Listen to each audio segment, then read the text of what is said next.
Ya ayyuhalladhina amanu. You see the passage began, Ya ayyuhan nas. Remember that? All humanity. But Allah is saying all of humanity has disappointed me. So the responsibility falls on you. Let me teach you what you will do to appreciate Allah. Here's how you appreciate Allah. Ya ayyuhalladhina amanu, irka'u wasjudu. Make ruku', make sajda. What is both of these things referring to? Salat. The first act Allah teaches first He complained about humanity. You're not doing your job in appreciating me. You believers, it's your turn. You need to appreciate me. The first step in appreciating me will be salat. Where's your salat? How much we appreciate our salat is a good indication of how much we appreciate Allah. How active, how vigilant we are in getting up out of bed. How lazy we feel in making it to the masjid. How lazy we feel. How bored we are when the recitation is not entertaining enough. All of those are good indicators of where we stand before Allah Azza wa Jalla. Irka'u wasjudu. Make ruku' and make sajda. And irka'u wasjudu are parts of salat, but they're also attitudes. You know, somebody who doesn't know about prayer, doesn't know about the Muslim prayer. A non-Muslim guy walks by and he sees people making salat. He's going to notice these people are standing with their head down, holding their head. They're humble before somebody. Then they put their heads down like this halfway. Wow, they got even more humble. And when they got up, what happened next? Face on the ground, they got really humble. In other words, he's noticing that there's a progression in their humility to Allah, to whoever they're worshipping. They're getting even more and more and more subservient. This seems like they're appreciating their master, and they appreciated him more, and they appreciated him even more.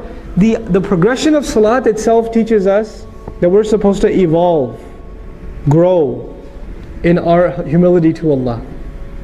That's a really important point, especially if it has to do with Islamic work.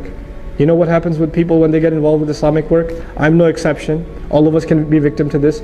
The more tenured, the more experienced you get in Islamic work, the more full of yourself you get.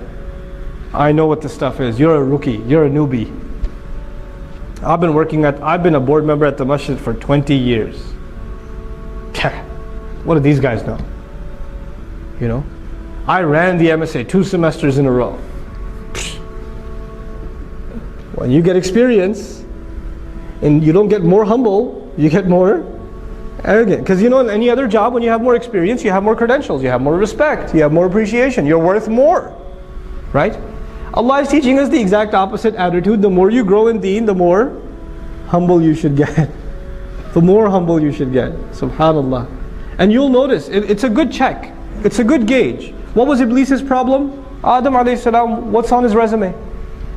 How long he's been doing so? What kind of experience he has? He gets a promotion over me. Now imagine you're a volunteer, you're helping out at the MSA at the college or at the Sunday school, you've been volunteering for 2-3 years, and they pick a new principal for the Sunday school. You even had your inauguration speech ready, and they pick this 18-year-old kid to be the principal of the Sunday school. The story of Iblis is going to repeat itself. Ana khayrun minhu. What do you mean him? I got the experience, man. I should have been the principal. That should have come to me. The story repeats itself. It's not just a story that happened a long time ago. You know? So this idea that as the more we serve, the more we're going to become humble. The extreme of humility was shudu.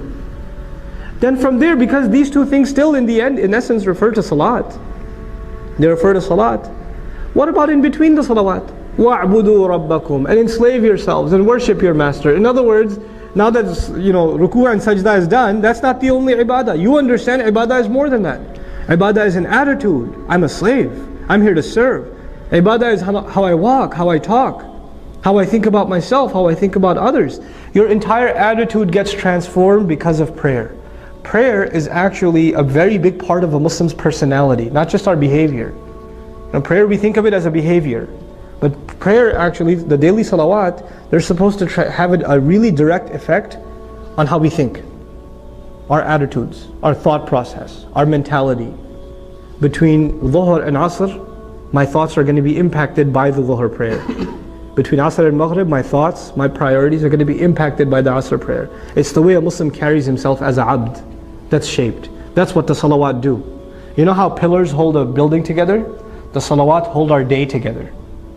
They hold our day together. In between, the between hours are dictated by what quality of salat we have. Now if the salat itself becomes empty, if the salat becomes just cardiovascular exercise, it just becomes a review session for Surah Al-Ikhlas and Surah Al-Kawthar, because you don't have time for anything more.